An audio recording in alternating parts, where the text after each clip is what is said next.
എന്നാൽ പ്രാഥമിക വിദ്യാഭ്യാസം പോലുമില്ലാത്ത യോസേഫിനെ മിസ്രൈമിലെ മന്ത്രിമാർക്ക് ജ്ഞാനം ഉപദേശിച്ചു കൊടുക്കത്തക്കതിൽ എന്റെ ദൈവം മാനിച്ചെങ്കിൽ ഇന്ന് രാത്രി സ്തോത്രം ചെയ്ത് ഞാൻ പറയാം, ദൈവത്തിന് മാനിക്കാൻ കഴിയാത്തവരാരുമില്ല, ദൈവത്തിന് ഉയർത്താൻ കഴിയാത്തവരാരുമില്ല. അതരം തുറന്ന വാക്കിന് ആമേൻ പറയാൻ ഇന്ന് രാത്രി ആത്മാവിൽ നിയോഗമുള്ള എത്ര പേരുണ്ട്? അവരുടെ കരമുയർത്തി, ശബ്ദമുയർത്തി ഈ രാത്രി ദൈവത്തിന് സ്തോത്രം ചെയ്യുക. ദൈവത്തിന് സ്തോത്രം. ഹാമാനെ, നീ ഇസ്രായേലിനെ മുഴുവൻ ഉന്മൂലന നാശം ചെയ്യാൻ പദ്ധതി ഇടുന്നതിനു മുമ്പ് നിന്റെ തന്ത്രങ്ങളെ തകർക്കാൻ ഒരെസ്തേറിനെ ദൈവം അവിടെ എത്തിച്ചു.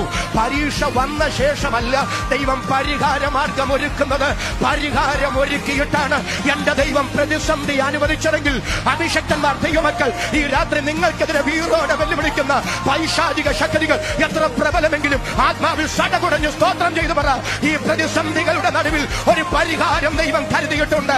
അത് വിശ്വസിക്കുന്നവര് മാത്രം ഒരു 30 സെക്കൻഡ് കരമടിച്ച് ഇന്ന് രാത്രി ദൈവത്തിന് സ്തോത്രം ചെയ്യുക. ദൈവത്തിന്റെ പരിശുദ്ധാത്മാവ് അതിശക്തമായി ചിലരോട് തലയിൽ കൈവച്ചെന്നവണ്ണം ദൈവാലോചന കൈമാറുന്നു.